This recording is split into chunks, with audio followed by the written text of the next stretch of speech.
Listo, muy buenos días, espero que esté muy bien. Vamos a comenzar entonces nuestra clase del día de hoy. Ya les compartí el chat anónimo por si acaso para que puedan hacer sus preguntas por ahí. Y hoy vamos a trabajar con algo llamado librerías para matrices. Hoy vamos a hacer, digamos, como una introducción a cómo trabajar con matrices, problemas de álgebra lineal y problemas de ese estilo, pero teniendo en cuenta más bien que no lo vamos a hacer nosotros a mano. Nosotros hemos hecho algunas operaciones a mano, pero no lo vamos a hacer así porque no es eficiente, sino que vamos a empezar a ver esa habilidad de utilizar librerías que hagan las cosas por nosotros y de pronto ver un poco cómo puedo saber yo si está una librería instalada o no, si voy a trabajar en la sala, qué puedo hacer para tratar de utilizar alguna librería. Esto ya es un poco más del programador que no se pone a hacer todo desde cero, sino que utiliza las cosas que ya existen. Y eso es una habilidad también muy importante porque necesitamos, digamos, de alguna manera también poder de alguna forma utilizar lo que ya está hecho. Ya les voy a dar algunos otros detalles sobre sobre las librerías. Otra cosa que voy a hacer es voy a prender hoy la cámara porque ya tengo otra máquina nueva y espero que esta no sufra tanto con la GPU cuando está prendida la cámara. Déjenme, le pongo aquí algún fondo para que, para que veamos a ver cómo nos va. Buenos días otra vez. Entonces, aquí ustedes están viendo en este momento una presentación y de nuevo, por favor, confírmenme si la están viendo o no la están viendo. Una presentación que dice matrices, álgebra lineal y GCL. Sí, señor, ¿Sí se está viendo. Listo, gracias. Entonces, bueno, aquí va a haber un cambio. Yo no voy hoy a utilizar, no les voy a mostrar mucho realmente la GSL. Realmente lo que vamos a utilizar es una librería que se llama Eigen. Es una librería en C++, que es una librería muy poderosa, la utilizan en muchos sitios, Google incluso la utiliza, personas y proyectos que utilizan robots y demás, para utilizar básicamente una interfaz de alto nivel para poder manejar vectores, rotaciones, eh, problemas de álgebra lineal, problemas de valores propios. Tiene un buen performance, hay que saberla utilizar para que sea suficientemente eficiente, pero es una librería que es bastante rápida y sobre todo bastante fácil de usar. Entonces es la que vamos a utilizar el día de hoy. La idea es que ya para los problemas que ustedes vayan a hacer después que tengan que utilizar matrices, entonces hoy idealmente puedan simplemente utilizar Eigen y ya.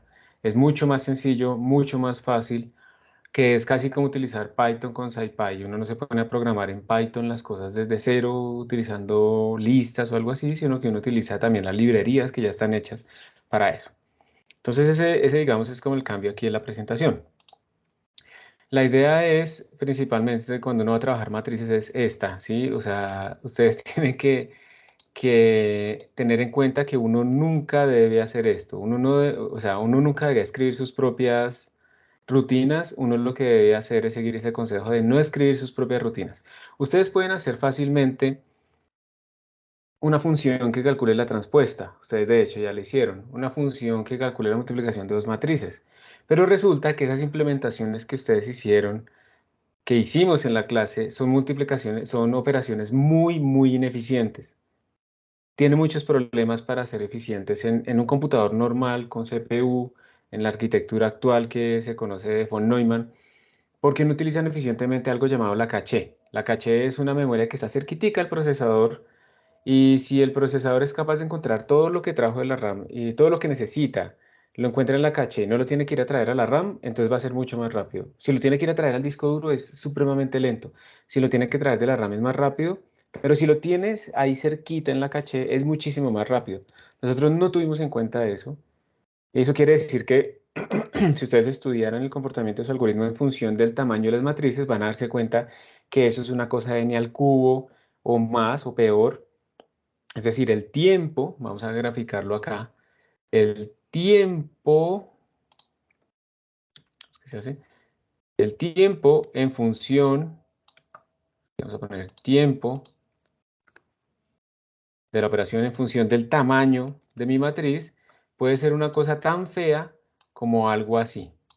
Eso quiere decir que, bueno, ustedes de pronto estaban contentos porque se habían movido como por esta zona, ¿sí? Entonces no veían mucho ese impacto.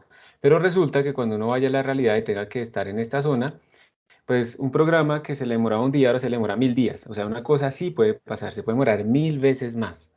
Entonces tenemos que ver cómo podemos optimizar eso. Y eso tiene que tener en cuenta un montón de cosas, la estabilidad numérica del algoritmo, la arquitectura del procesador, la optimización.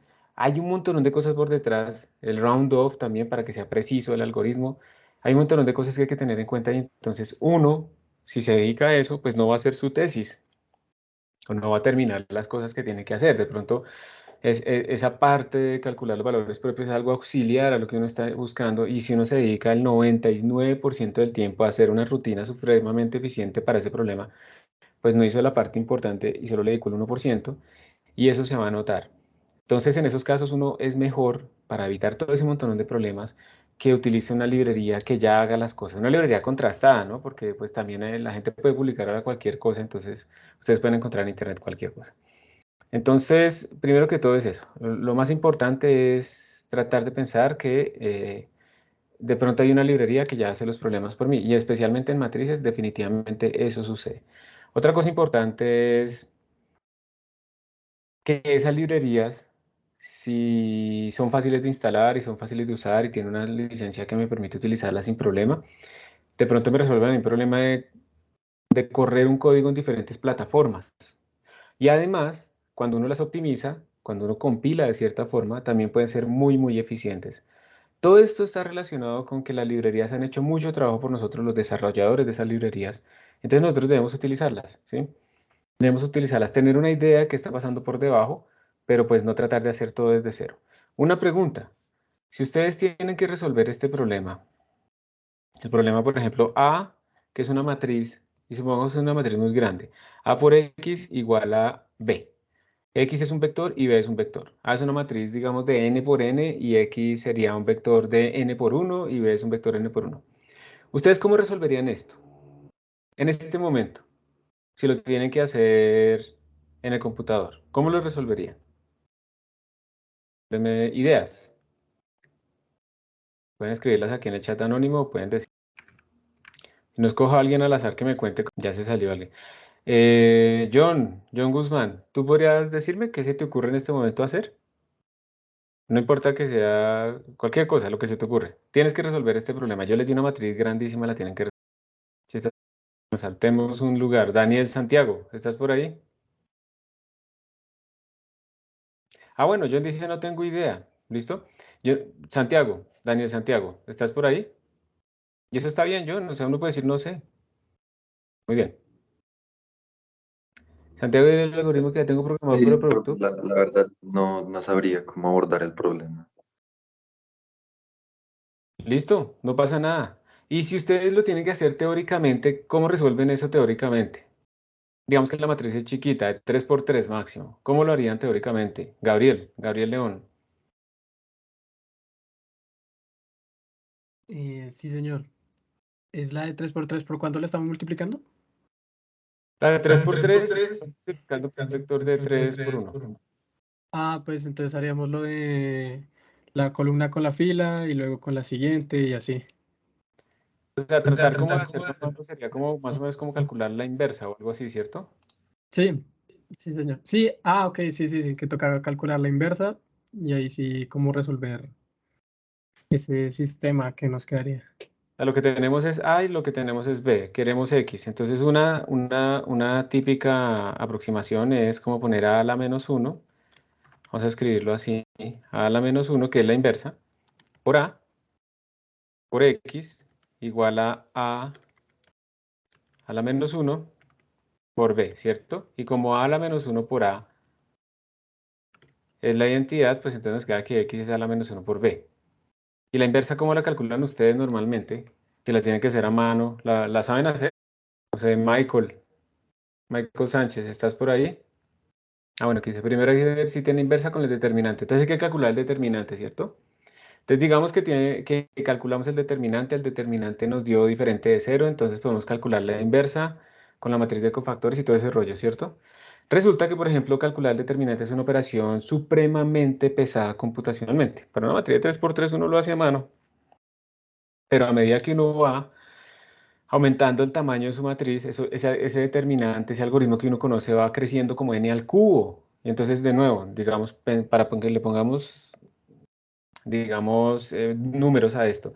Si hay una matriz para la que se me demora a mí, no sé, 1 hora, bueno, 10 minutos calculando el determinante, porque es una matriz gigante, y yo multiplico ahora las dimensiones de esa matriz por 2, entonces ya no es, digamos, de solamente n por n, sino ahora es de 4n por n, pues porque multiplicamos 2 filas, 2 veces las filas y 2 veces la columna.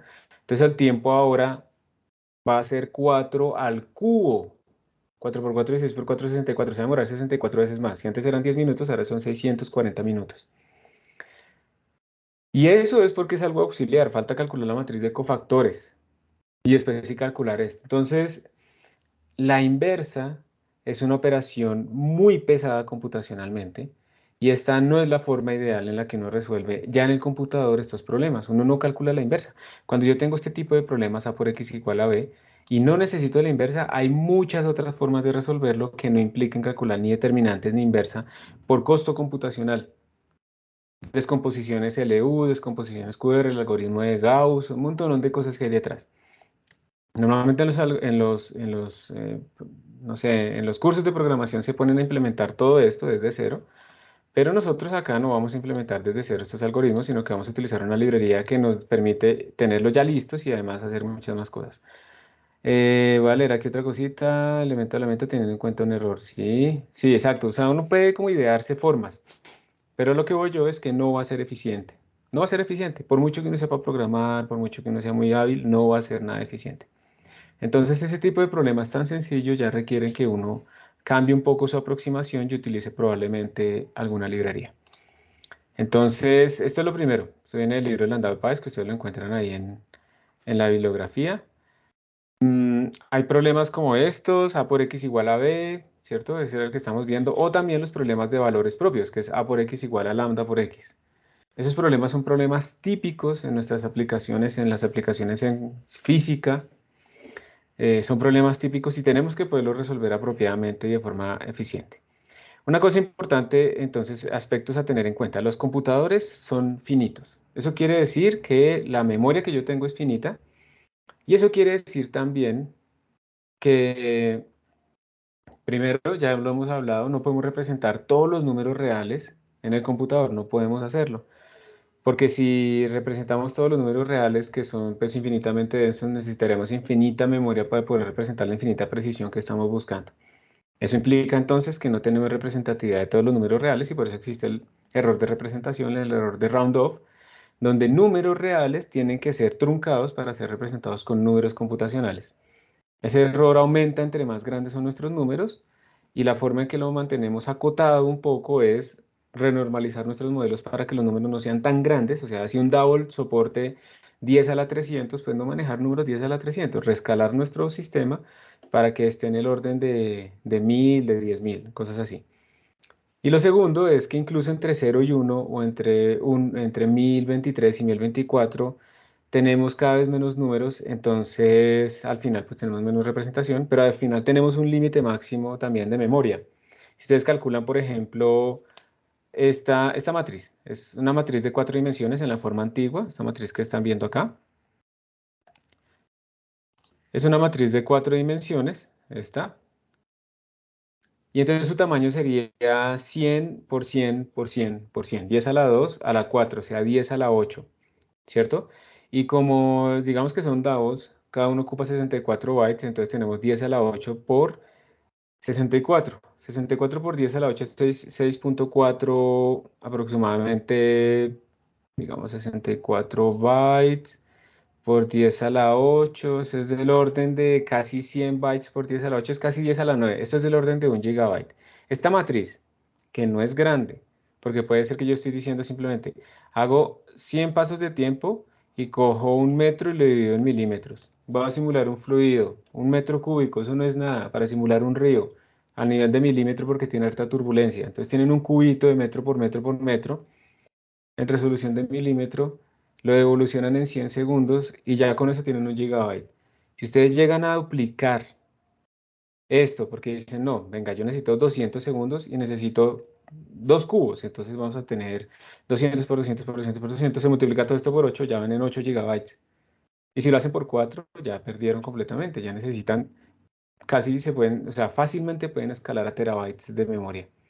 Entonces uno no puede representar matrices arbitrariamente grandes a menos que utilice programación distribuida y cosas así. Y ahí ya hay unos límites. Y también cuando uno tiene cosas tan grandes que ocupan casi toda la memoria, pues ese problema de la caché pues es más evidente porque obviamente todos esos datos nunca van a caber en la caché que es chiquitita y cerca al procesador chiquitita. Entonces ahí vamos a tener problemas. Esto que les hablaba del orden de los algoritmos, esto del n al cubo, cómo crece el tiempo computacional o la complejidad en función del tamaño. Esto también es importante en muchos algoritmos. Además, por ejemplo, cuando a uno se le acaba la memoria, a ustedes les ha pasado que sus computadores se ponen súper lentos. Cuando empiezan como a abrir muchas pestañas y empiezan como a abrir el navegador, ¿no? Muchas pestañas en el navegador y Teams y Visual Studio, esas cosas que utilizan Electron, que son cada vez más pesadas, y de repente se les empieza a poner muy lenta la máquina porque se les acabó la memoria RAM. Por eso una de las actualizaciones más importantes en un computador es actualizarle, aumentarle la RAM. Se les acaba la memoria RAM, entonces lo que hace el computador, si tiene eso configurado, es empezar a simular la RAM en el disco duro. Pero es que el disco duro es 1000 veces, 10.000, hasta 100.000 veces, dependiendo de la tecnología, hasta 100.000 veces más lento que la RAM. Entonces se les pone súper lento y ustedes empiezan ahí todos desesperados a darle clic y pues nunca les va a salir ahí un aviso que les diga como has dado 100 veces clic, se te ha destrabado el computador. Se les pone cada vez más lento porque lo que está haciendo es que es tan lento el procesamiento que todas las instrucciones que le están dando se están quedando ahí en una cola cada vez más larga hasta que las procesa. Entonces, esa paginación, ese swapping es un problema grave y entonces hace que su computador se ponga aún más lento, ¿sí? Y eso va a pasar cuando tenemos matrices muy, muy grandes y ya cuando uno está hablando de cosas que se le acaba la memoria o algo así, pero no en un computador normal, sino ya en computadores grandes, pues estamos de pronto hablando de Big Data y también tenemos que hablar de librerías que no solamente hagan las cosas por uno, sino que de pronto de una matriz que ocuparía 300 gigabytes de memoria, coja solamente los primeros 4 gigabytes, les haga las operaciones, después los otros 4 y demás. Sí, eso ya es computación de alto desempeño. Eso lo hacen muchas librerías por nosotros. Y también la forma en la que se guardan las matrices. Nosotros hemos dicho que en C++ se guardan así, fila, luego la siguiente fila, luego la siguiente fila, luego la siguiente fila, ¿cierto? Eso es lo que hemos dicho nosotros, se guarda por filas, pero otros lenguajes como en Fortran que se guarda por columnas. Entonces, si yo paso a utilizar librerías de uno u otro lenguaje, pues voy a tener de pronto esos problemas. Ustedes incluso en Python deben tener cuidado a veces si van a acceder con loops a los archivos, a los arreglos de NumPy, para acceder apropiadamente a esos arreglos homogéneos, que en el fondo los arreglos de NumPy son arreglos de C++ primitivos o de Fortran primitivos y están organizados en cierta forma en la memoria. Por eso es que son eficientes, porque son igual a estas cosas, sino lo que nos presenta es como una interfaz muy buena, muy bonita, muy cómoda para poder trabajar con ellos.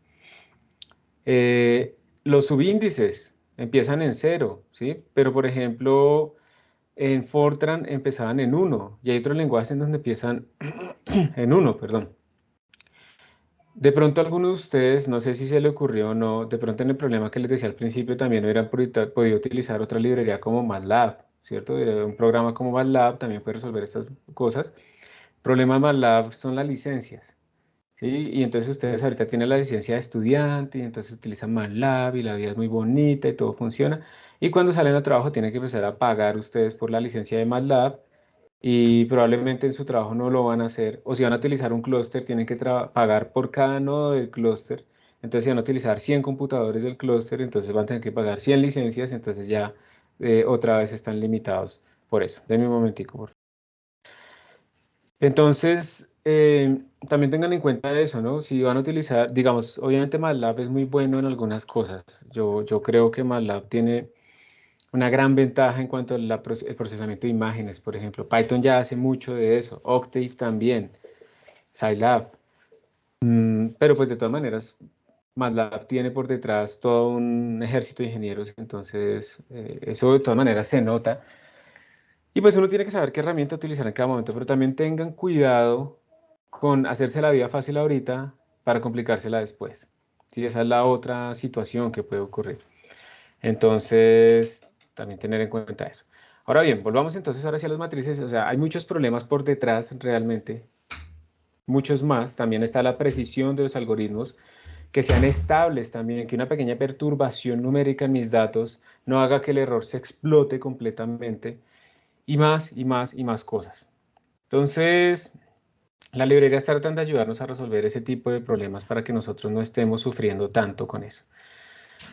Cuando uno está resolviendo los problemas matriciales, entonces, bueno, recordemos que uno escribe la matriz, tenemos el vector, este es el típico problema A por X igual a B. Para resolverlo, entonces, no calculamos la inversa, lo que tenemos que hacer nosotros es utilizar otros algoritmos más eficientes, como la eliminación de Gauss-Jordan. Nos ayuda también a encontrar la inversa, pero además a resolver ese tipo de problema, la eliminación de Gauss, descomposiciones LU, que son para transformar las matrices en diagonales, superior e inferior, Cholesky, QR. Todas estas cosas son muy eficientes en ciertos aspectos. Por ejemplo, la descomposición QR es muy buena para problemas tipo para matrices ortogonales o que son triangulares derechas. Uno tiene que tener cuidado con ir a aplicar QR en donde no puede hacerlo. Por ejemplo, Cholesky es válido para matrices que son definidas simétricas, ¿sí? Es 2 veces más eficiente que la descomposición LU, listo, pero solamente puede funcionar en este tipo de matrices. Si yo le meto una matriz que no es simétrica, no me va a funcionar. Entonces hay que tener cuidado también con eso. Por eso es que uno no puede simplemente utilizar todo como una caja negra. Ustedes pueden utilizar el algoritmo por defecto de SciPy, pueden utilizar el algoritmo por defecto de Eigen, ¿sí? Ese algoritmo por defecto entonces va a ser el más general posible, pero por lo tanto no necesariamente es el más rápido. Si yo sé que mi matriz tiene ciertas propiedades, es muy probable y de pronto es muy aconsejable mirar si existe un algoritmo específico para este caso que haga que mi solución sea más rápida. Ahora bien, tengan cuidado también con eso un poco, ¿no? Que uno obtenga la solución en 10 segundos, eso está muy bien. Y ahora yo quiero obtenerla en un segundo. Eso es complicarse la vida, ¿sí? Pero ahora si estamos hablando de días, de semanas, entonces ahí de pronto sí tiene sentido. ¿Listo? Ustedes también pueden buscar en internet librerías matemáticas, entonces les aparece NetLib con un montón de librerías allá adentro. Eso es un portal de librerías matemáticas, pero pues no todas son de la mejor calidad. Bueno, digamos que ustedes van a encontrar varias cosas si ustedes buscan en algún momento. eh, digamos que librerías relacionadas con álgebra lineal van a aparecer como palabras claves como BLAS, como la PAC, ¿sí? Les van a aparecer ese tipo de palabras, BLAS, la PAC, cosas así. Entonces hablemos de una vez qué es eso. BLAS es básicamente una interfaz, como básicamente BLAS lo que dice es, mire, si usted quiere crear una librería matemática y quiere que pueda ser interoperable con un montón de software que ya está hecho y que se pueda hacer, vamos a generar un estándar. Un estándar es, entonces yo, como Blas, voy a definir unas operaciones de varios niveles a través de unas funciones. Las funciones se tienen que llamar así, ta, ta, ta, ta, ta. Entonces Blas dice, la función se llama de esta forma, debe recibir esto y debe retornar esto. No implementa la función, es como la declaración que ponemos nosotros antes de la función main. Entonces Blas hace eso, ¿sí? Y entonces especifica un montón de funciones. Y resulta que los que implementen eso, los vendedores que quieren implementar Blas para hacer su librería matemática, implementan esas funciones. Lo que hacen es decir, bueno, Blas me está diciendo que tiene que llamarse así, eso yo no lo puedo cambiar, pero yo sí voy a ver cómo hago estas nuevas interpretaciones acá adentro. ¿Cómo hago para que se cumpla lo que busca esta función? Si esta función lo que hace es multiplicar muy eficiente una matriz con un vector, yo lo hago de la forma en que yo quiera, pero mantengo esa interfaz, esa API, Application Programming Interface, ¿listo? Entonces yo no puedo cambiar BLAS, las declaraciones de BLAS, pero sí las implementaciones. Y entonces empiezan a aparecer diferentes implementaciones y empiezan a aparecer paquetes como el de estos de la PAC, que son interfaces de más alto nivel para todas estas operaciones de BLAS. ¿Sí? Entonces esa es como la idea que sale. Entonces, digamos que, como les decía, la base de todo esto es BLAS, ¿sí? Y yo normalmente les mostraba como algunas librerías como la GSL o la PAC, pero realmente me va a pasar es a que utilicemos Eigen, ¿sí? Tengo que actualizar esto. Yo no voy a entrar más en detalle, como les decía, BLAS lo que hace es definir como unas operaciones a diferentes niveles. Entonces, digamos, el nivel 1 es operación vectorial. Entonces, tener como Y igual, o se le asigna alfa veces X más Y. Son operaciones vectoriales. La BLAS de nivel 2 son operaciones de este estilo, que son matriz con vector. ¿sí? Y las de nivel 3 son operaciones de matriz-matriz. ¿Listo? Hay unas garantías sobre este tipo de operaciones que se deben cumplir, pero no vamos a entrar en ese detalle. Y pues, como les decía, vienen diferentes librerías que nos permitirían a nosotros ver las operaciones que se están implementando. Entonces, la GCL, que es una de las que tengo acá, con 2for también dijeron aquí lo de la multiplicación, todo eso. Y eso no es eficiente. Nosotros lo hacemos como por aprender y practicar, pero eso no es nada eficiente. Entonces, miren, vamos a poner aquí GSL simplemente para que no se pierda. Entonces, cuando ustedes buscan GSL, realmente ese acrónimo significa GNU Scientific Library. Y entonces aquí yo entro, eso es una librería matemática, tiene una interfaz en el lenguaje C, que es previo a C++, entonces puede ser un poco difícil de entender al inicio. Vamos a mirar la documentación, aquí está el manual en HTML. Pero esta librería tiene muchas cosas muy útiles. Miren aquí a la izquierda, ustedes pueden ver que tiene funciones matemáticas para manejar números complejos, aunque los números complejos ya están incluidos en el estándar de C++, polinomios, funciones especiales, que algunas también están ya en el estándar de C++, vectores y matrices, que eso es lo que nos interesaría. La voy a abrir aquí a la derecha, pero además tiene permutaciones, combinaciones, multiconjuntos, bueno. Álgebra lineal, valores propios, transformadas de Fourier, integración numérica, o sea, utilizando cuadraturas, que es mucho mejor que lo que tenemos nosotros antes, generación de números aleatorios, estadísticas, running statistics, que esos son, por ejemplo, para casos en los que yo tengo una serie, digamos que hace así, perdón.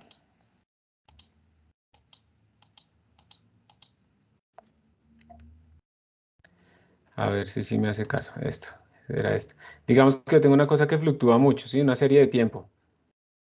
Entonces yo lo que puedo ir haciendo con esta serie de tiempo es calcular para suavizarlo un poco el promedio entre todos estos y lo reemplazo aquí en el centro. Luego corro mi ventanita un poquito, lo voy a exagerar, la voy a correr mucho.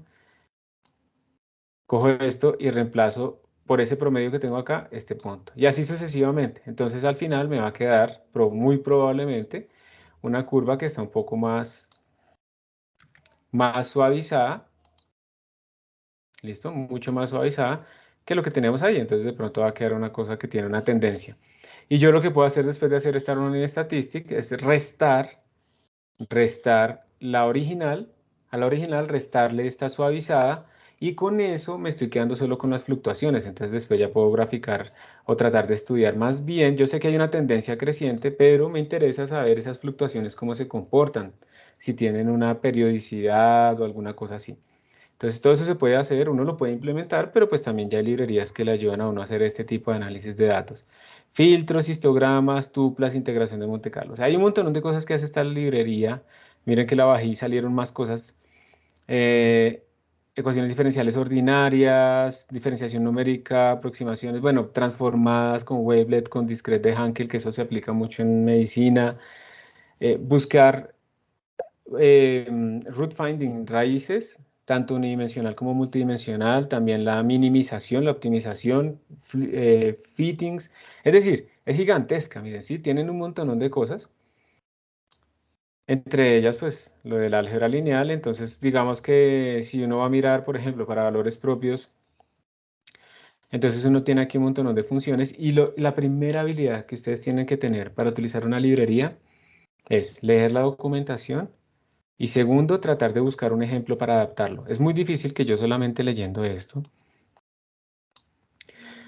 pueda utilizar mi librería de una vez. Es muy difícil. Entonces lo mejor es uno va y busca por allá abajo, siempre hay problemas, ejemplos. Entonces aquí, por ejemplo, aquí hay un ejemplo. Entonces aquí me dice, mire, usted tiene que incluir estos encabezados, ¿cierto? Va a declarar la matriz de esta forma. Esto es un ejemplo, entonces yo lo tengo que adaptar a mi caso. Eso sería una matriz de 4×4. Tiene que crear una vista de esta forma, tiene que crear unas cosas ahí para los vectores propios y valores propios con los tamaños apropiados. Y luego usted simplemente tiene que declarar aquí el sistema y con eso ya se resolvió. Luego libera la memoria. Cuando se hizo esto, ya se resolvió el sistema. Internamente se llamaron a todas las funciones y demás. Y luego, pues, si usted quiere, esto ya es todo opcional, si usted quiere los puede organizar, porque uno normalmente trata de organizar los valores propios por orden descendente o ascendente de los valores propios. Y luego pues aquí lo que se hace es estarlos imprimiendo. Entonces uno lo que tiene que hacer es coger estos ejemplos y adaptarlos, ¿sí? Uno compila, lo ejecuta y bueno, ahí le va dando este tipo de situaciones. Aquí también incluso lo comparan con Octave. En Octave también es como un MATLAB. También es bueno que lo vean alguna vez para resolver estos problemas rápidamente. También se puede hacer relativamente rápido. Entonces, eso es lo que uno debe hacer, pero como les digo, yo quiero es concentrarme en otra que se llama Eigen. Entonces le voy a poner Eigen C++. Es este simbolito. Vamos a entrar aquí a la página web, se las voy a enviar por el chat.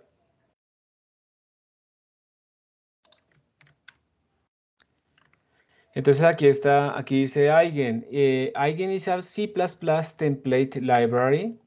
Esto que diga template quiere decir que utiliza plantillas, entonces puede manejar pues, diferentes tipos de datos para álgebra lineal, matrices, vectores, solucionadores numéricos, algoritmos relacionados. Incluso alguien, por ejemplo, tiene cuaterniones. ¿Alguien sabe acá para qué sirven los cuaterniones? Además de tramar con la palabra, ¿para qué sirven los cuaterniones? Algunos de ustedes saben, para rotaciones, Michael, sí. O sea, tiene muchas aplicaciones. Los cuaterniones son una generalización de los complejos en términos del campo, de un campo matemático. Luego siguen los octoniones y creo que ya no hay más porque no se pueden cumplir el resto de, digamos, de todas las definiciones de un campo. Y en computación se utiliza mucho para rotaciones, porque en las rotaciones normalmente, yo no sé si ustedes han visto eso, pero normalmente las rotaciones se simulan con unas matrices, que fue como nosotros lo vimos. Esas matrices con los ángulos de Euler permiten simular las rotaciones, entonces yo voy a rotar en diferentes ejes, entonces tengo que poner como una multiplicación de matrices, pero las matrices que representan rotaciones tienen que tener unas propiedades que por los errores numéricos y demás se van perdiendo, entonces uno constantemente tiene que ir como reorganizando las matrices ahora, como renormalizando y demás. Ahora bien, esos ángulos de Euler también, con los que uno representa las rotaciones, esos ángulos de Euler también tienen ciertos problemas. Por ejemplo, esos ángulos están en términos de un seno de teta y cosas así. Entonces, si uno, digamos, pasa por 0 por 180 en esos casos, esos ángulos de Euler divergen, porque uno está dividiendo en algunos casos por esos ángulos de Euler. Y entonces tiene que cambiar de representación, de base, para que no diverjan. Entonces, eso es un rollo. Una rotación uno la puede ver cuando yo hago esto, como en términos de mis x, y, z y cuánto ángulo roté, o yo la puedo ver como un vector arbitrario, en este caso será un vector que va en esta dirección, y un ángulo. Entonces, si yo tengo una rotación que hace así, entonces tengo un vector que va para allá y tengo un ángulo. ¿Listo? Entonces, yo podría pensar que una rotación también la puedo representar, como la puedo representar como un vector y un ángulo, como con un número de 4 componentes. El vector tiene 3 y el ángulo tiene otro. Y resulta que cuando uno hace esa representación matemática y demás, pues esos números que salen ahí son cuaterniones. Tienen unidades complejas I, J y K, o sea, tenemos 3 unidades complejas, pero son las que nos permiten representar las rotaciones de forma más eficiente. Entonces, cuando uno representa eso, la matriz es mucho más sencilla, una matriz de rotación. Hay una forma de pasar de ángulos de Euler a cuaterniones y viceversa. Pero entonces uno tiene, digamos, esa nueva representación. Entonces también se puede hacer acá, muy eficiente y relativamente fácil, ¿sí? Entonces aquí dicen, bueno, las ventajas, ¿no? Es fácil de utilizar, funciona para diferentes tipos de datos e incluso tiene matrices dispersas. Las matrices dispersas son matrices en que casi todos sus elementos son cero, excepto algunos. Por ejemplo, aparecen mucho cuando se están utilizando problemas de elementos finitos. Entonces, cuando se están resolviendo problemas de elementos finitos, aparecen matrices que son dispersas. ¿Sí? Son matrices dispersas aparecen ahí.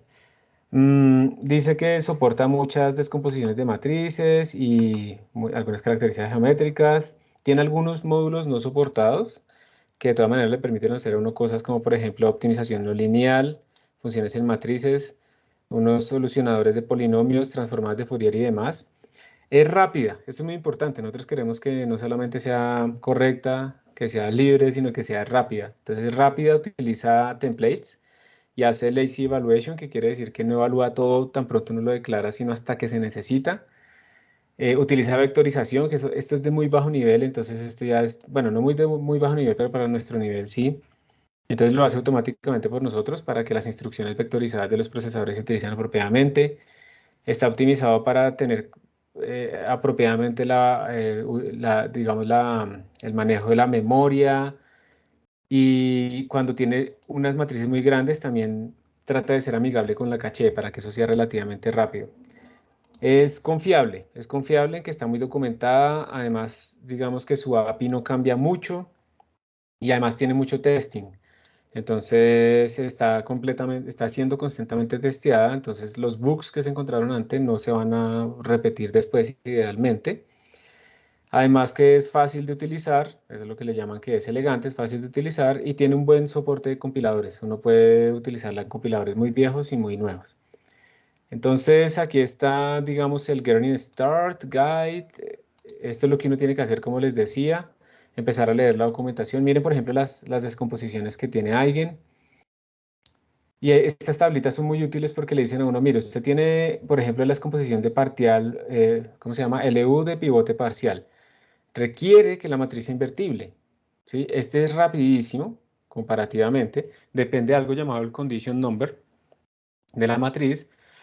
Entonces, uno gana en unas cosas y pierde en otras, ¿cierto? Si uno tiene, por ejemplo, el full pivote de LU, ya no requiere que sea invertible, entonces, bien, pero ahora la restricción es que es un poco más lenta. ¿Listo?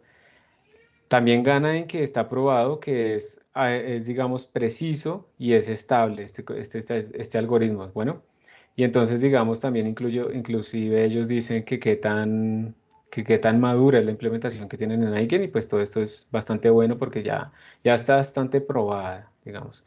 Hay otras particiones, otras descomposiciones que ustedes ven acá.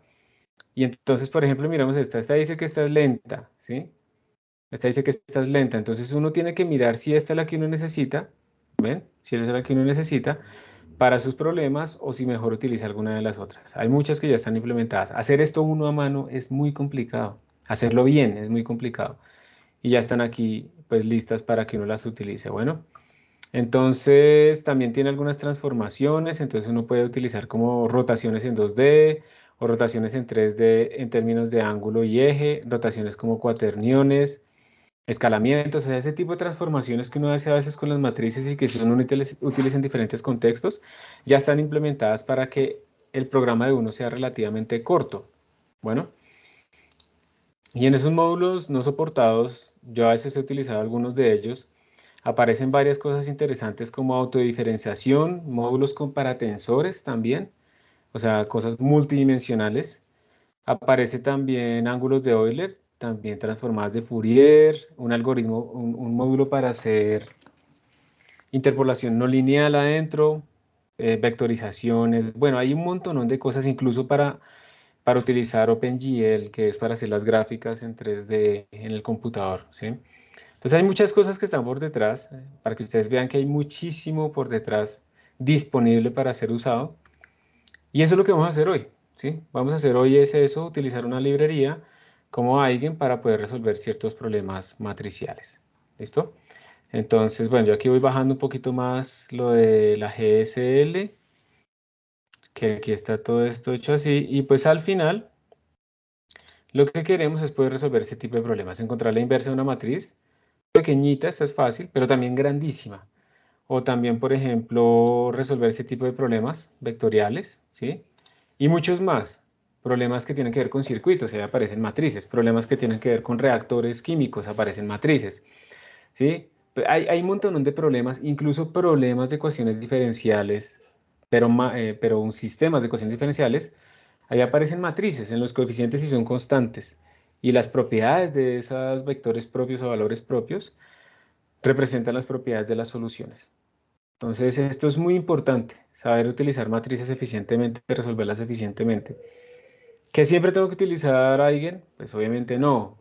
Ustedes van viendo qué les sirve o qué no, pero como estamos haciendo un curso con C++ para que sepan resolver ahí las cosas y normalmente es eficiente hacerlo acá, está bien, pero si lo utilizan en Python también está bien, o en Octet también está bien, pero lo importante es que utilicen librerías que ya estén hechas. Eso es como la clave y el mensaje principal que quiero que les quede el día de hoy.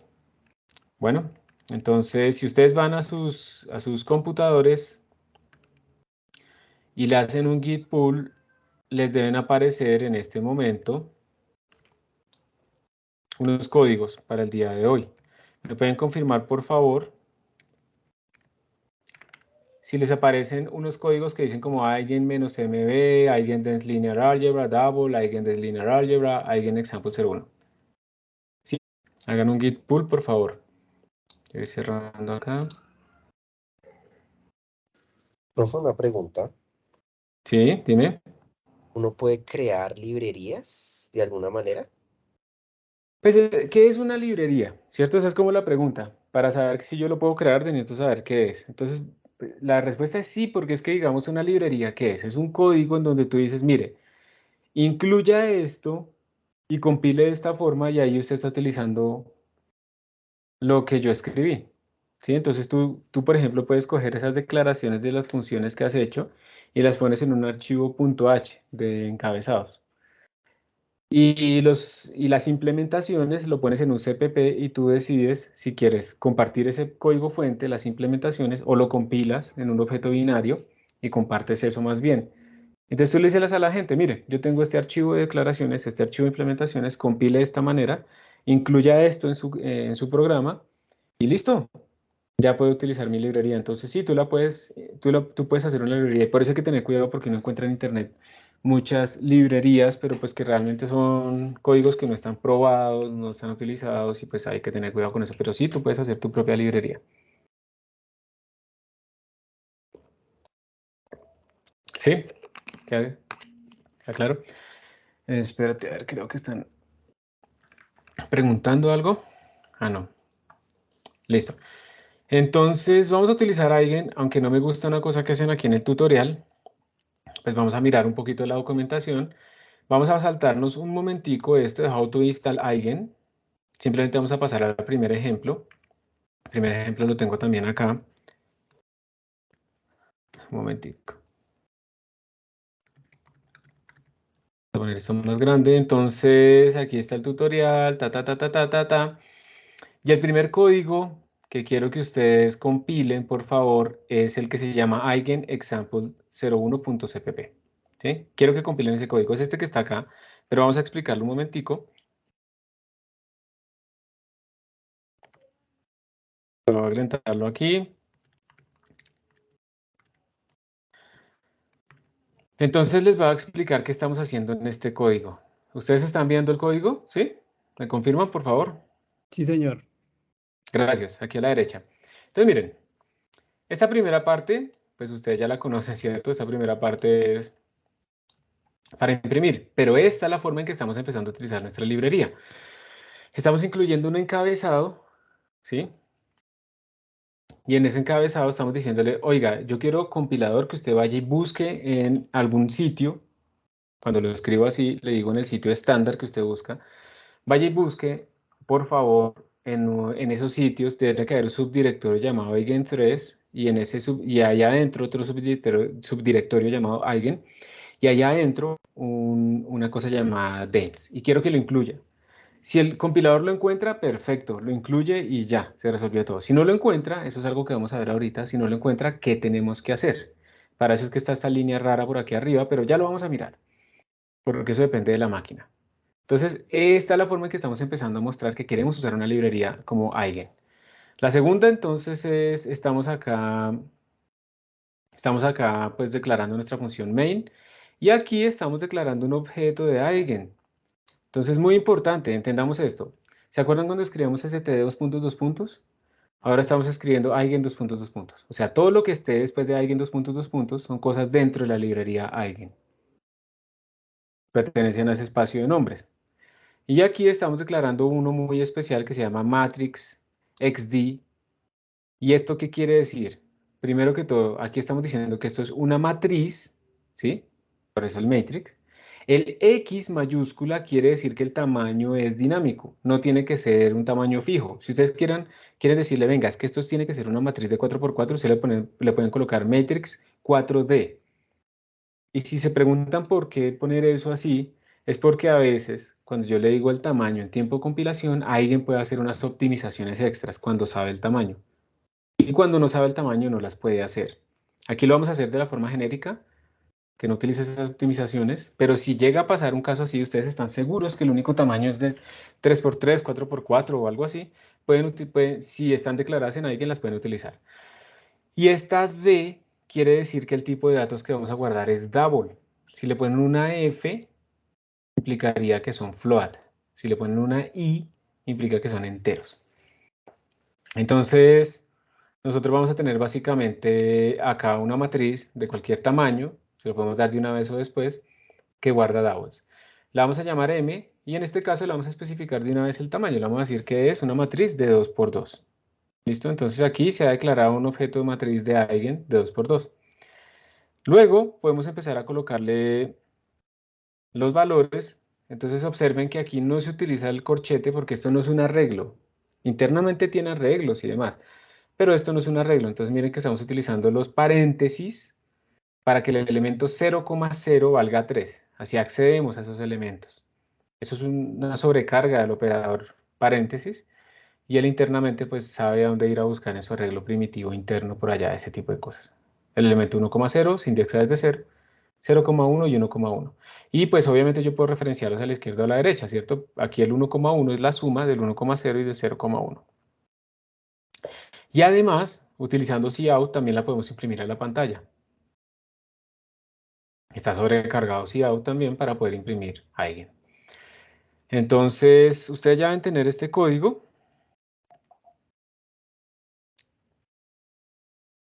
Ya deben tener este código, entonces por favor compílenlo. Vayan a la consola, recuerden que es el eigen example01.cpp. Yo lo voy a compilar y quiero que ustedes me digan si tienen o no tienen problemas al compilarlo, si les sale o no les sale un error. A mí me sale error, profe. Perfecto, eso es lo que necesito que les salga. ¿Qué error te sale? Me sale que se han detectado errores de include, autoricen valor de include path, y el subrayado ondulado está deshabilitado. El que está subrayado es el eigen, el include eigen 3. Y dice que Perfecto. está deshabilitado.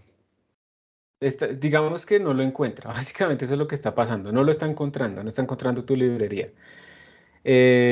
¿Tú estás trabajando en dónde? ¿En tu computador en Windows, con WSL, en la máquina virtual, en la sala, en qué? En Windows, en Windows. Listo, entonces como tú no tienes a alguien instalado, pues entonces él te va a botar ese error. Entonces a ti te toca instalar a alguien para que te puedan servir los ejemplos. ¿Listo? O en este momento mi recomendación sería entrar directamente a la sala de una vez para utilizarlo sin problemas y luego si lo instalas con tiempo. O sea, se demora mucho en instalar eigen. Yo nunca, no, realmente es muy fácil porque alguien es simplemente, digamos que se llama header only, o sea, tú tienes básicamente que descargarlo y ponerlo en algún sitio donde lo encuentres, ¿sí? No es difícil, pero pues ahí tú decides. Si quieres, hagamos una cosa, lo que yo haría en tu lugar, y si quieres te voy a explicar cómo hacerlo. Esta es la forma más sencilla, pero la menos, ¿cómo se diría? Menos robusta de todas. Mire que cuando uno va a la página de alguien,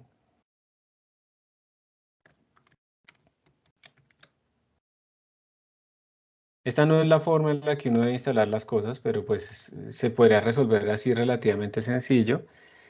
Entonces podemos hacer lo siguiente, mira, aquí te dice básicamente que tú lo puedes clonar, ¿cierto? Entonces te voy a ir copiando los pasos en el chat.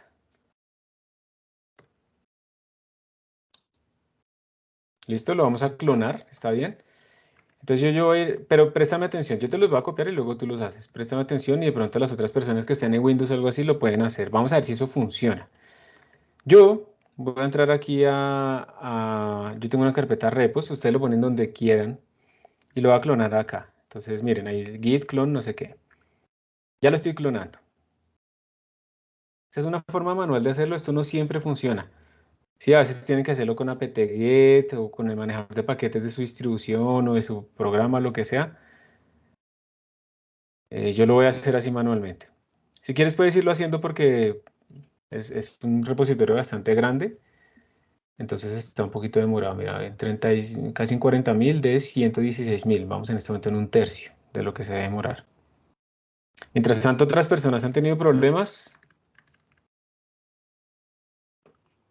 Juan José, tú dijiste que no. Juan José, ¿me puedes decir en dónde estás corriendo tú las cosas? En la sala virtual, la de física, ¿En la máquina virtual o en la sala de cómputo? la sala de cómputo. Perfecto, sí, ahí está instalado alguien sin ningún problema. Muy bien, buena decisión. John, ¿qué error te sale y en qué estás corriendo tú las cosas? Listo, aquí ya terminó de copiar mientras John responde. Entonces, mira, ya terminé de clonar. Si yo miro que hay dentro de eso que copié, mira que hay un montón de cosas, ¿cierto? ¿Sí lo ves? Y observa que hay una carpetica. Hay una carpetica acá que se llama Eigen. Miremos que hay adentro de eso. Entonces voy a decirle ls Eigen. Y mira que aquí dentro de este Eigen están unas cosas choles que no sé qué. Mira que aquí está esa cosa llamada dense. ¿Sí lo ves? Entonces, ¿ya hiciste el clon? Estoy en eso. Listo, avísame cuando esté el clon, porque entonces lo que tenemos que hacer ahora es cambiar un poquito nuestro código y decirle al compilador en dónde encontrar a Eigen. ¿Listo? Eso es muy sencillo y es bueno que ustedes sepan ese tipo de cosas. Por eso es que es bueno que ustedes no se acostumbren, y por eso yo les muestro a ustedes siempre la consola, no se acostumbren simplemente a dar play. ¿Sí? Ustedes necesitan saber cómo manipular al compilador para que haga cosas diferentes en contextos diferentes. Pregunta a mi profe, yo escribí que no me salió error. Ah, ok. No, a John Guzmán. Ah, pero... Ah, ok. Es que aquí dice... Ah, perdón, John, es que yo no leí la primera parte. A mí no me sale error, ya lo vi.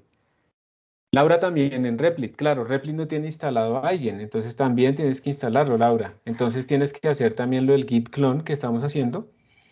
Hazlo tú también en una carpeta por fuera, ¿no? Ahí en tu Replit, pero pues en otro sitio, para que haga lo mismo que estamos haciendo en este momento. Bueno, o lo mejor realmente para esto es que se metan en este momento a la sala y luego tratan de hacer la instalación allá. Porque si ven que cuando utilizamos entornos diferentes, que está bien, ¿no? Está bien, pero que tenemos que tener en cuenta esto de las instalaciones, empieza como a generarnos problemas. ¿Y esto para qué lo hago? Para que cuando vayan a trabajar en los proyectos finales, tengan en cuenta este tipo de situaciones. ¿No? Es muy probable que si van a instalar librerías y están ustedes unos en Replit, otros en la sala, otros en Windows, van a tener problemas. Dale, David.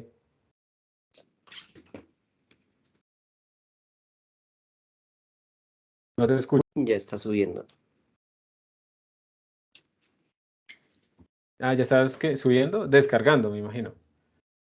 Sí, Clonando, sí, sí, ¿sí? sí. Clonando, sí. Ah, listo, listo. Ahí estamos clonando, estamos trayendo, no estamos subiendo, sino que estamos trayendo. Muy bien. Ya terminó de clonar para la primera persona que tenía. ¿Quién era? ¿Daniel, creo? ¿O John? No, no, Daniel, no me acuerdo. Yo, profe. Ah, eras tú. Listo. ¿Ya terminó o todavía no ha terminado? Todavía está cargando. Todavía no me aparece nada todavía, pero creo que todavía está subiendo. Ah, no, ¿Qué te dicen el avance? no, ya, ya, ¿Ya? ya. Ah, listo. Ya. Bueno, mira. Entonces, yo lo descargué en esta carpeta llamada repos y ahí dice Eigen Dense. O sea, lo segundo que tengo que hacer es ubicar dónde está ese archivito. Tú ya sabes dónde lo tienes descargado, entonces es básicamente lo mismo cambiando un poco la ruta, ¿cierto?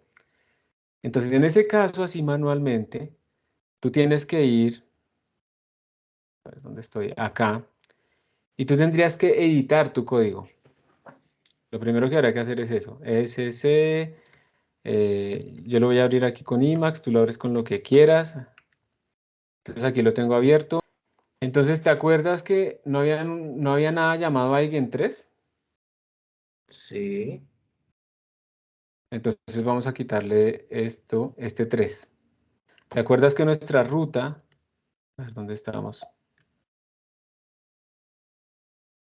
Nuestra ruta decía esto, Eigen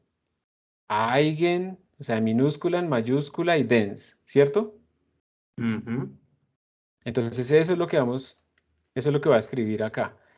Minúscula, mayúscula, dense. ¿Listo? Eso es lo primero que voy a hacer. Listo. Bueno, pero no terminamos ahí. Falta. Yo ya tengo esto. Pero nos falta decirle, cuando vayamos a compilar, nos falta decirle lo siguiente. G++, eigen, example, 01, Me sale error. No lo encontró, ¿cierto? ¿Por qué? Porque el compilador no busca allá en donde descargamos eso. Eso no hace parte de la ruta estándar. Si el compilador buscara en todas las carpetas del computador, sería supremamente lento. Él busca solamente en unas carpetas específicas. Entonces, uno le tiene que decir en dónde buscar. Y para eso, toca ponerle una bandera al compilador. Entonces, yo le voy a poner -i. Esa I mayúscula que tengo ahí, voy a aumentar un poquito. Ahí se ve mejor, ¿cierto? Sí. Esa I mayúscula le está diciendo a mi compilador en dónde encontrar las cosas. Entonces yo le voy a decir, venga, vaya y busque adicionalmente en donde usted busca, vaya y busque en esta carpeta, porque ahí fue donde yo descargué a Eigen. ¿Te acuerdas que la ruta dentro de repos era Eigen, Eigendance? Ujú. Yo le estoy diciendo que busquen repos. Y mira, cuando yo haga esto, ya no me compila. Pero ya lo miramos a ver qué es lo que pasa. Eigen, Eigendance. Ahí sí está Eigen. Eigen. Dance. Sí, ahí está. Hazlo tú. A ver. Ok. Voy a intentarlo. Entonces, Dance,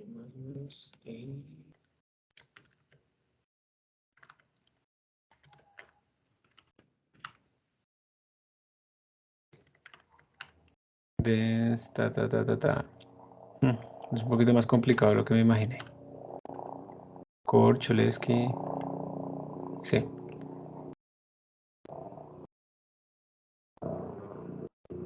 Alguien, listo. Te salió un error también, ¿cierto? Ujú. Porque hay que hacer dos cosas. Hay que ponerle este -i, hay que ponerle otro -i, que sea repos, eigen. A ver si ahora sí.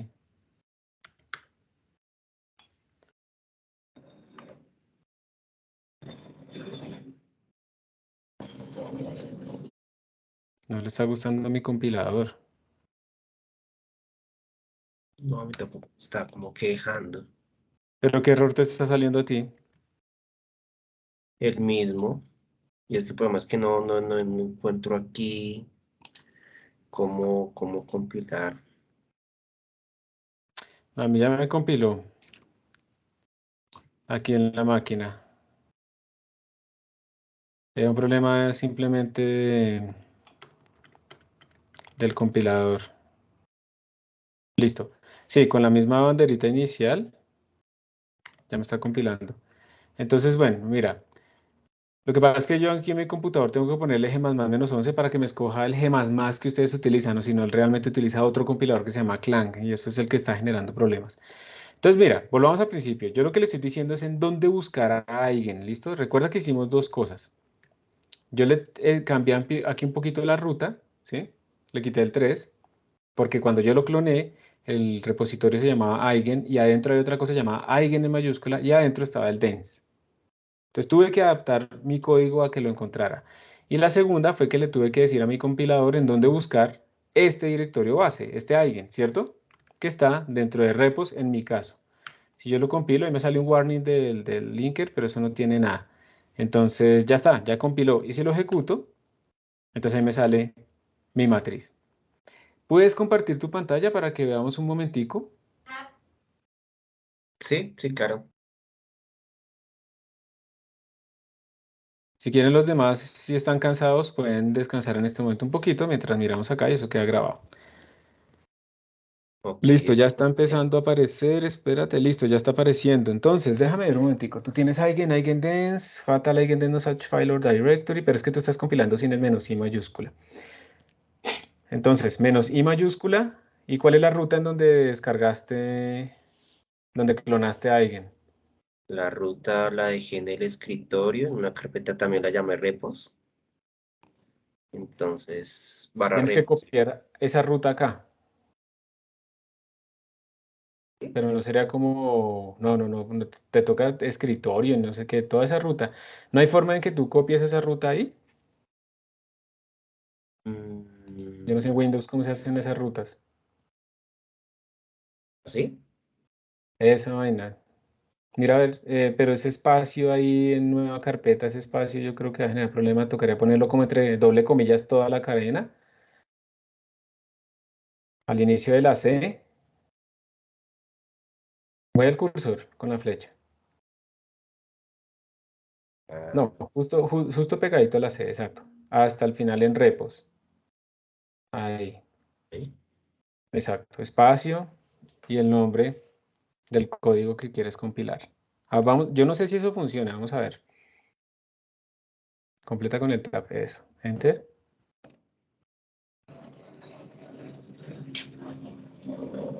Listo, ya compiló. Ya compiló. Simplemente le dijiste al compilador en dónde encontrar eso que le estás diciendo que busque. Y ya. Ok. A ver, y si lo ejecuto, ¿se puede ejecutar? Ejecútalo. Sí. Sí, ejecútalo. / a .out.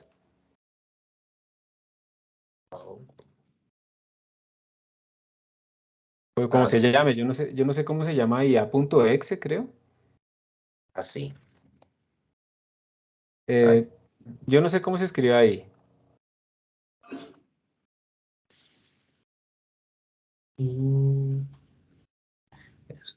Pero claro, ejecuto, lo compilo otra vez y No, eso ya está. Tienes que quitarle el símbolo de peso. Eso ya está compilado. Escribe ls. Escribe ls ahí. PS. Mira, ahí está la .exe. Ah, sí. Ponle a .exe a ver si sale, si lo ejecuta así. Es que yo no sé cómo se hace ahí en Windows. No dice que no aparece. No, pero es que mira que le está poniendo el punto al principio. Dice .a.exe, not found. Escribe a.exe a ver si con eso es suficiente ahí en Windows. Tampoco. Es que yo no sé cómo le especificas tú ahí la ruta. Ponle / con el otro / con el otro. Punto / sí. Enter. Ahí está. Ahí está. Ahí está.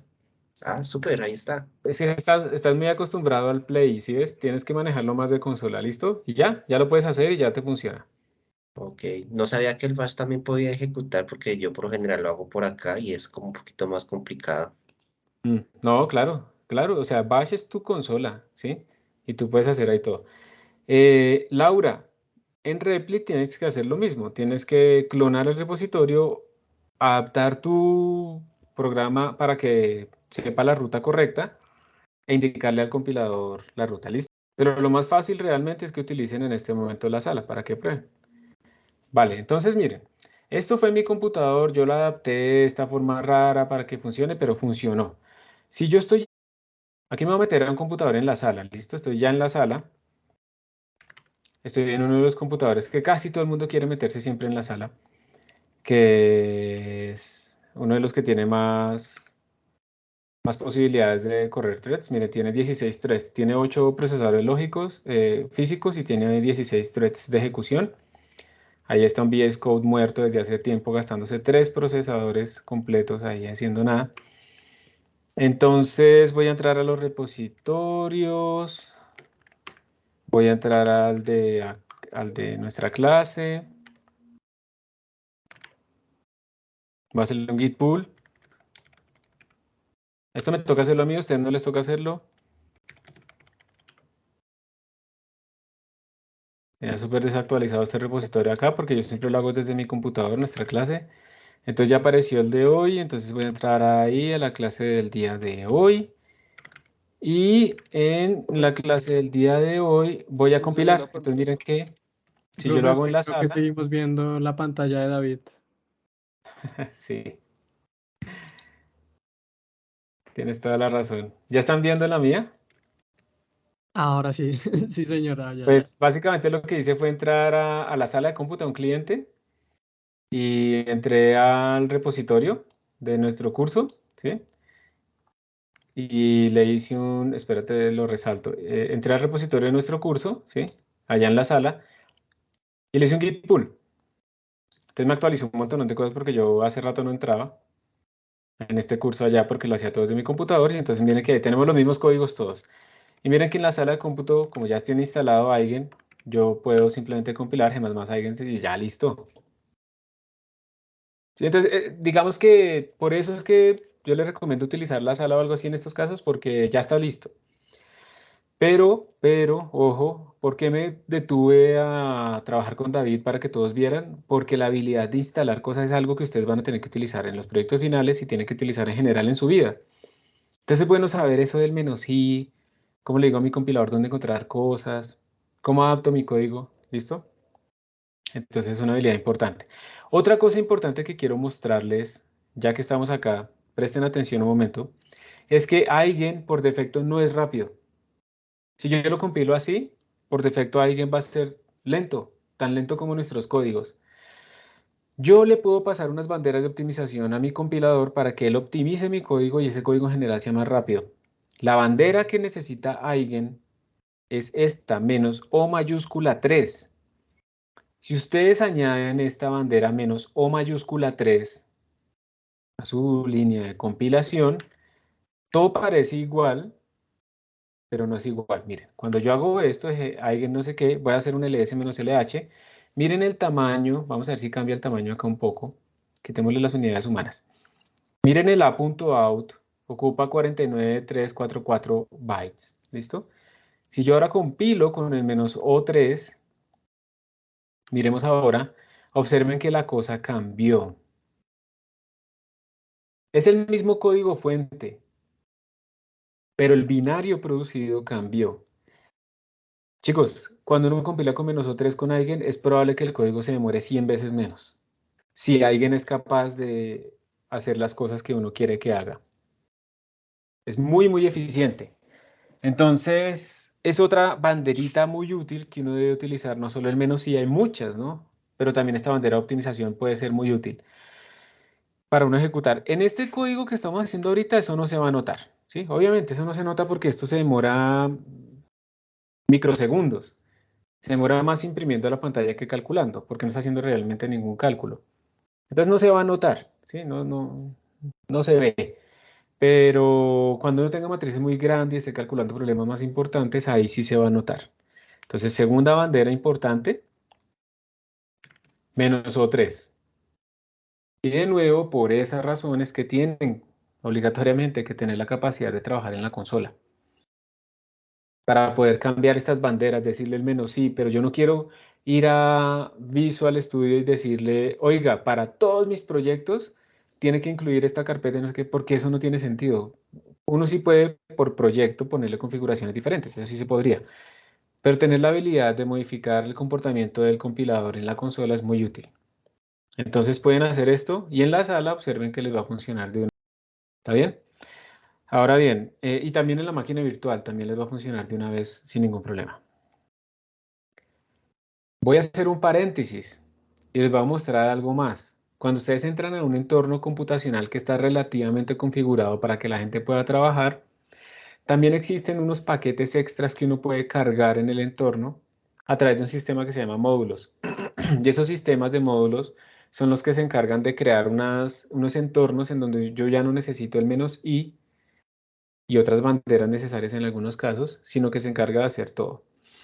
No quiero que ustedes se pongan a hacer eso, solo les quiero mostrar que esto existe. Miren, en la sala yo tengo configurado algo llamado SPAC. Y con SPAC es que se están instalando un montón de paquetes extras que la gente a veces necesita, pero esto ustedes lo verán después. Pero si necesitan, por ejemplo, una librería específica, se puede utilizar SPAC para instalarla y ustedes simplemente la utilizan y la descargan digamos, la cargan en su entorno, la utilizan y la descargan y ya está. Por favor, esto no lo tienen que hacer. Yo les voy a mostrar. Yo con esto estoy cargando SPAC. Después yo le puedo preguntar SPAC, dígame qué cosas hay instaladas. Y en este momento miren que Spack me está diciendo, usted tiene todas estas cosas instaladas. Por ejemplo, yo podría utilizar otras versiones del compilador. No solo G++ 11.3.0, la última, sino 10, 9, para verificar que mi código esté bien. Esto es más avanzado, ¿no? Por ejemplo, aquí está MFM, que es una librería ahorita muy famosa para utilizar, para resolver elementos finitos. También está NetCDF, para poder escribir en un formato científico específico desde C++, de alto desempeño. OpenMPI, para poder compilar para memoria distribuida.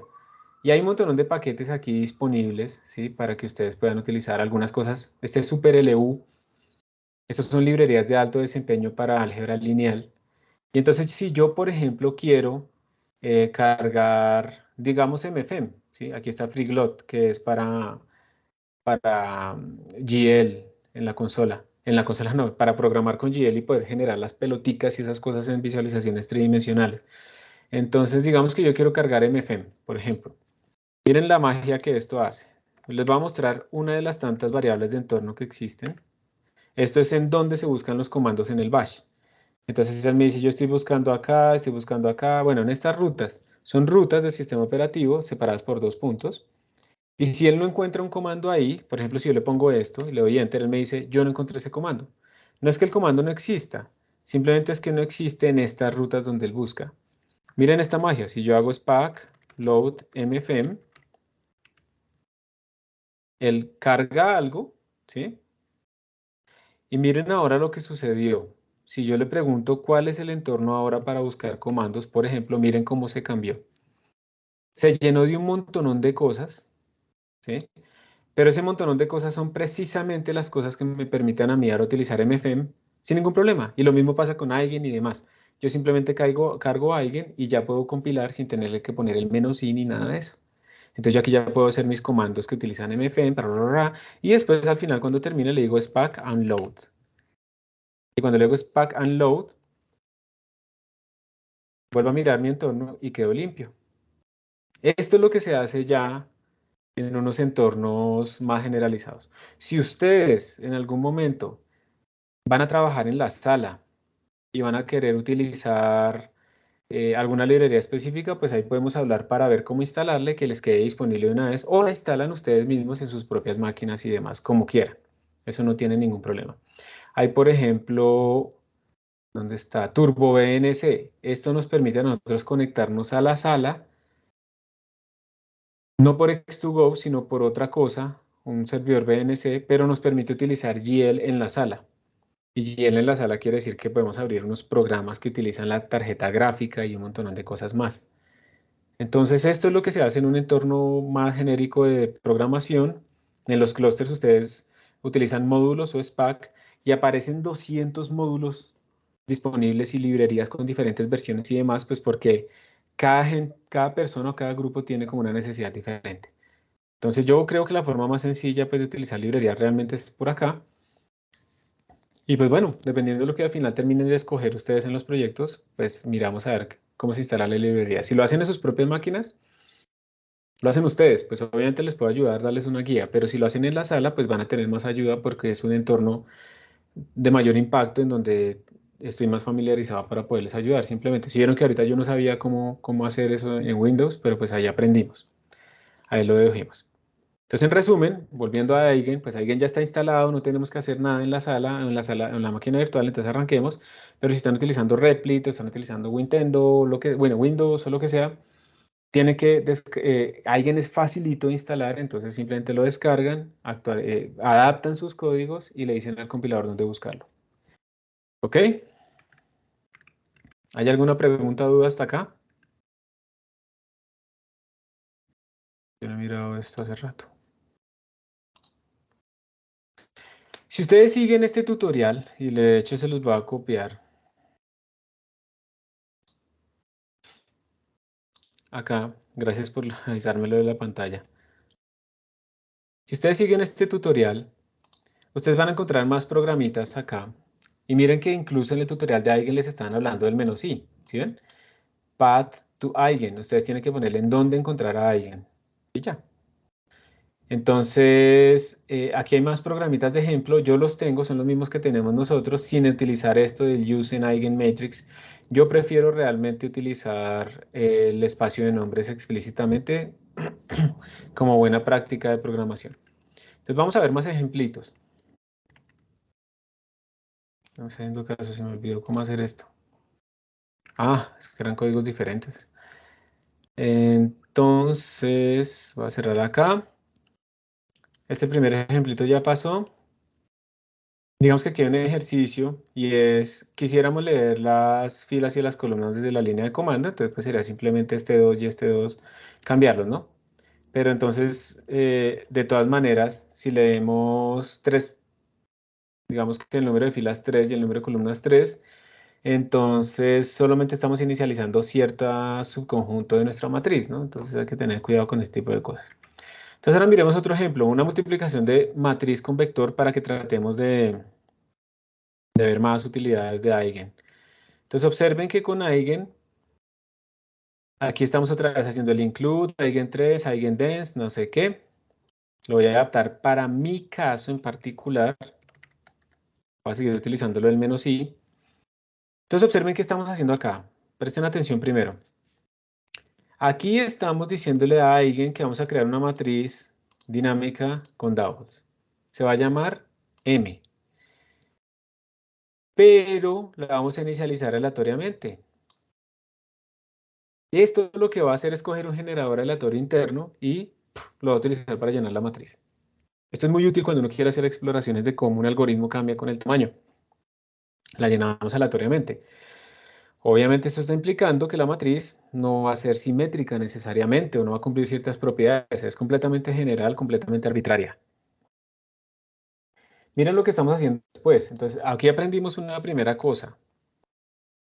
Voy a agrandar un poquito más este código.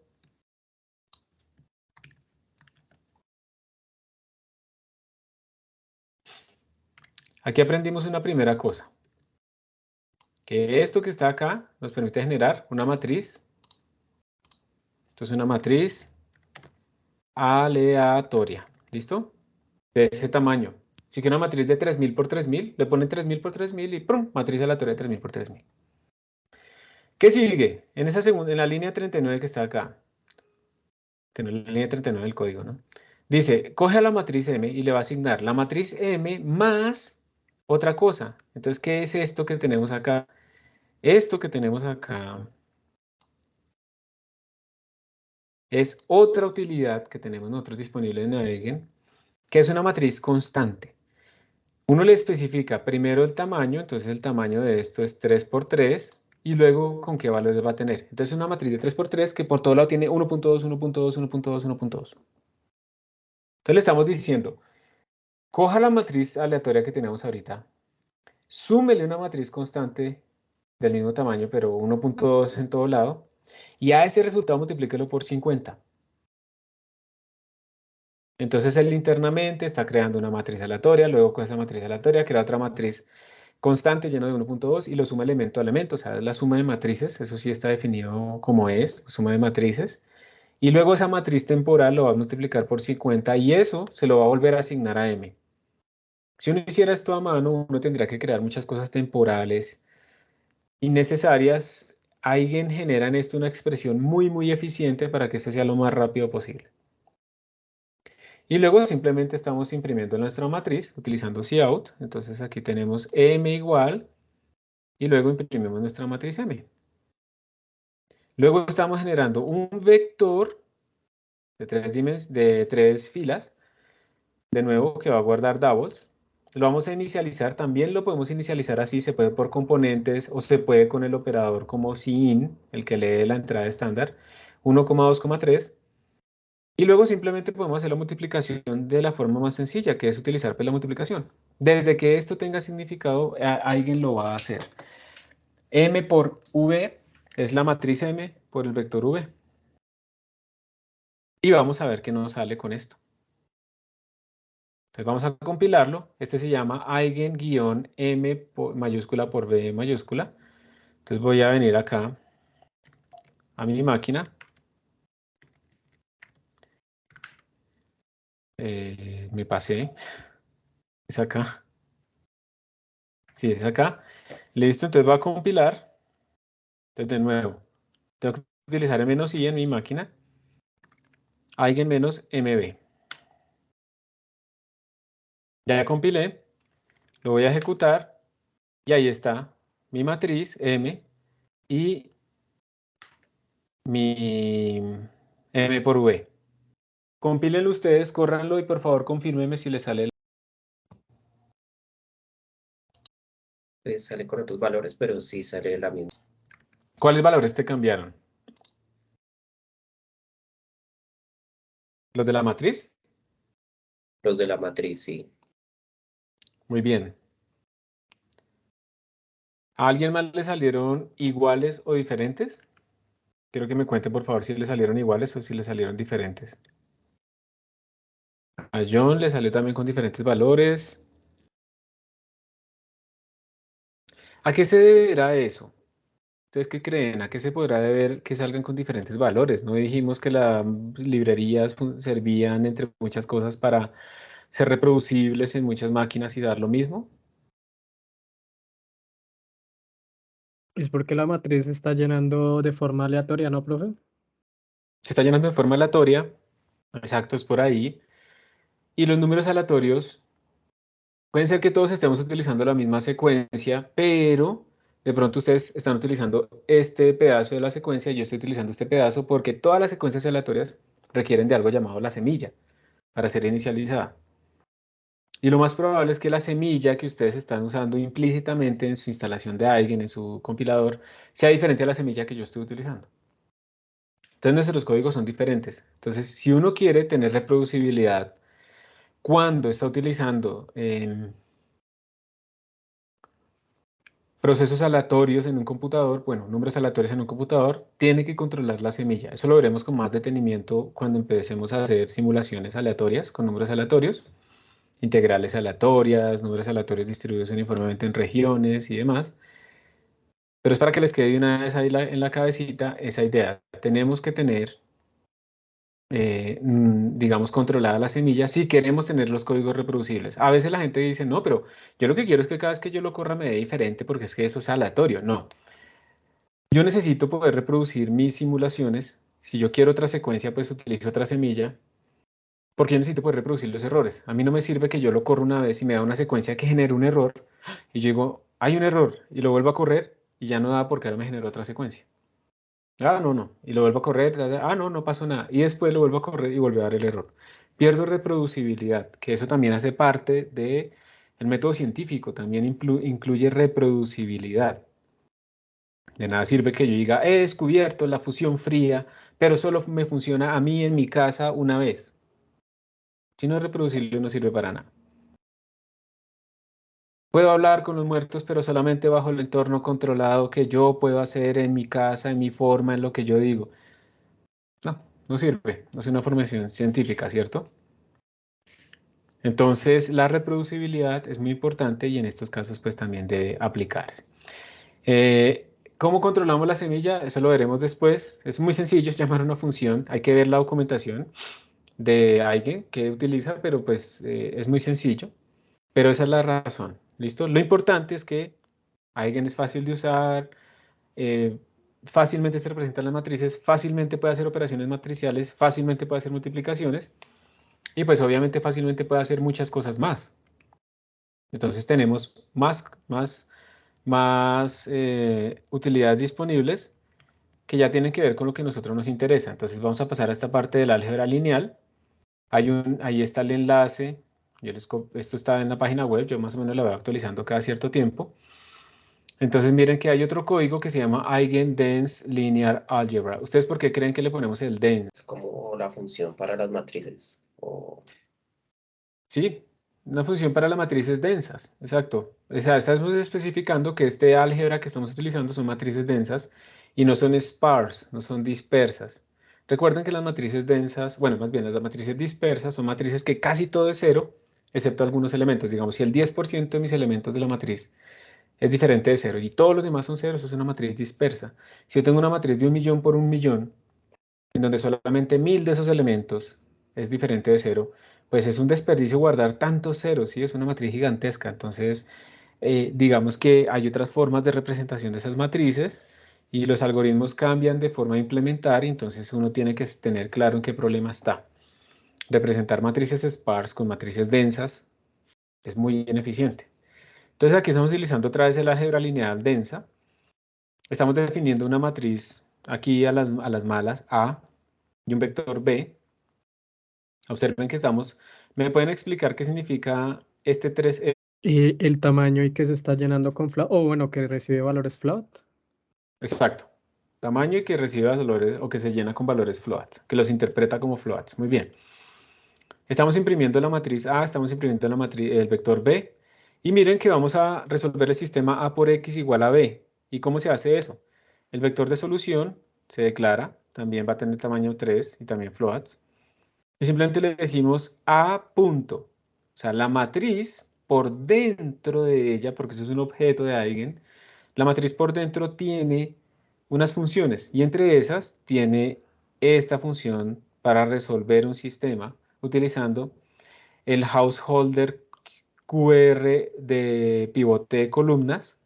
Entonces yo le digo, oiga, matriz A, llame a esa función interna que tiene este nombre y teniendo en cuenta esa descomposición, aquí se hizo la descomposición, resuélvase utilizando este vector de solución B. Aquí está la magia, o sea, en esta línea, en esta llamada, estamos resolviendo el sistema A por X igual a B, dándole el A y dándole el B, y eso nos retorna la solución X. Entonces después imprimimos la solución X, y luego tratamos de verificar si esa es la solución. Siempre hay que verificar. Si estamos resolviendo el sistema A por X igual a B, pues A por X menos B debería ser relativamente 0.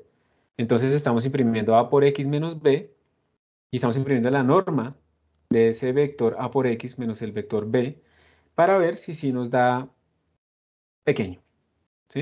Eso es lo que estamos haciendo. Entonces vamos a compilar este que dice Eigendense Linear Algebra. Voy a volver a compilar yo acá. Eigendense Linear Algebra.cpp.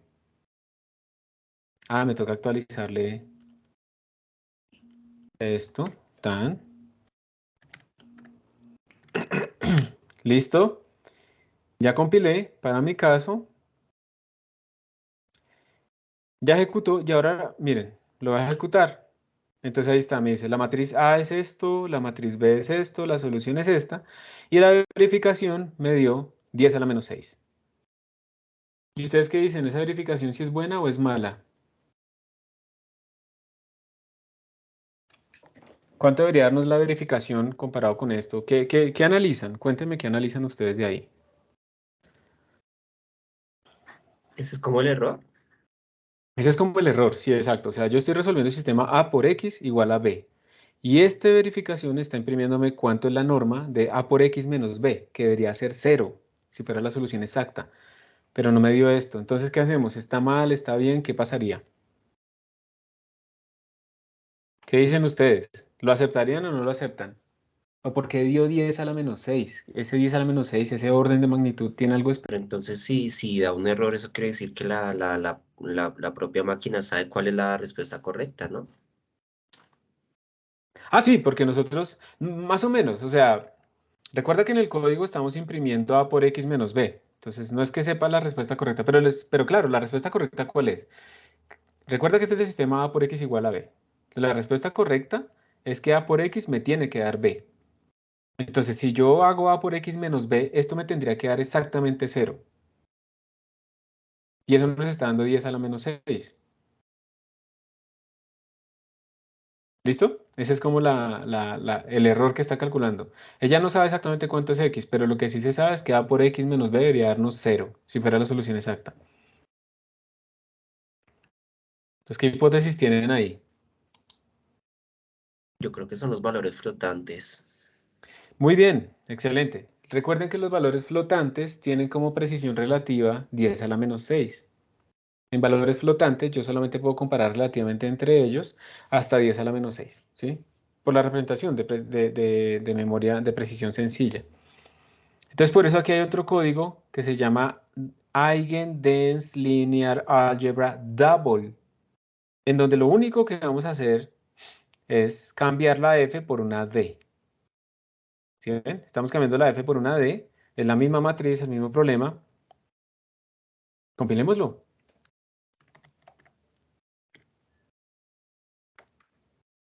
A ver qué nos da.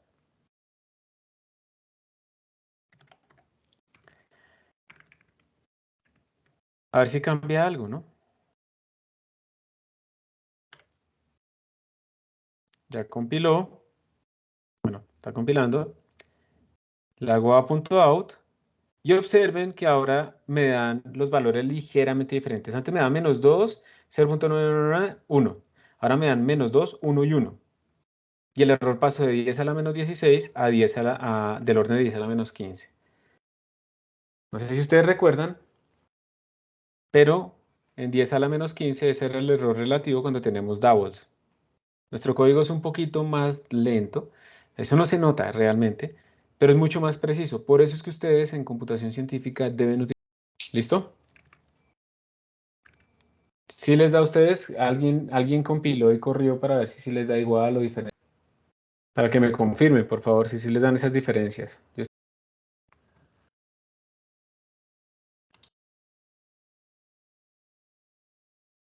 Sí, señor, ya corrí el de Double y me dio.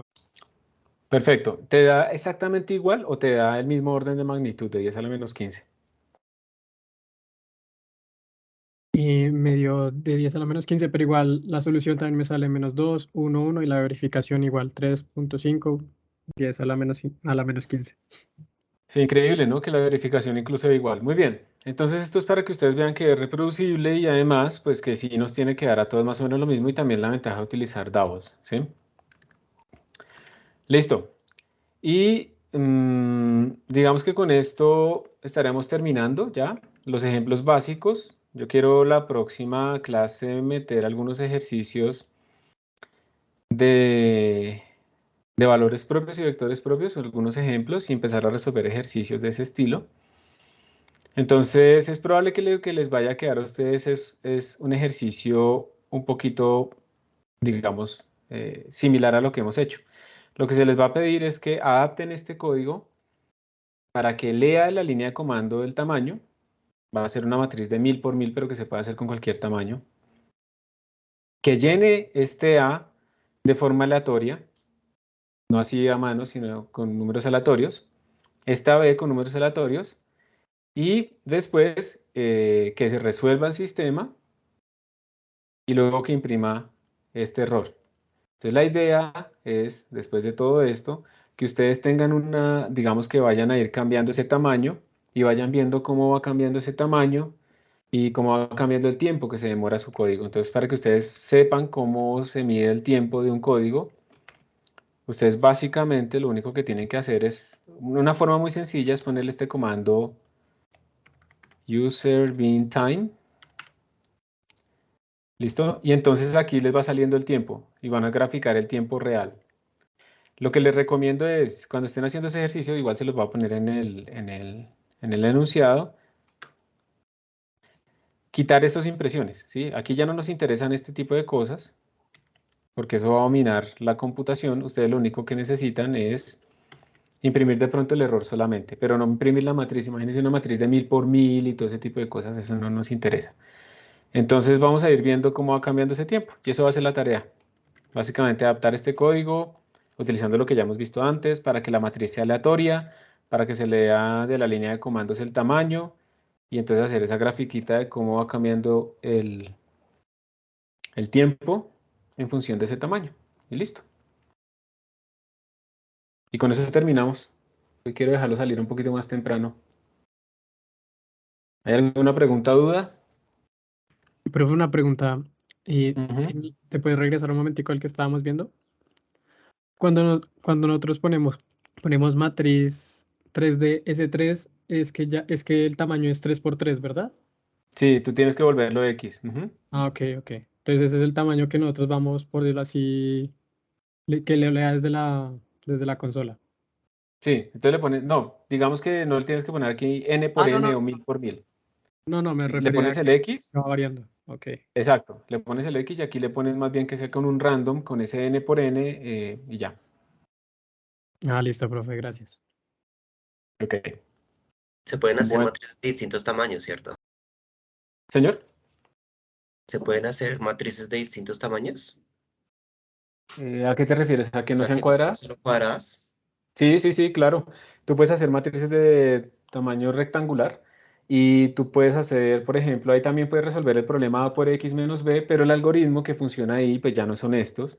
Hay un algoritmo de minimización de mínimos cuadrados, una cosa ahí, que él hace también la solución de ese tipo de sistemas cuando tiene sentido y también puedes calcular la solución ahí. Ujú. Ok. ¿Alguna otra pregunta? ¿Listos? Entonces, muchas gracias por su atención, por estar en clase y nos vemos entonces el viernes. Hasta pronto. Hasta luego, profe. Chao, éxitos. Buen día.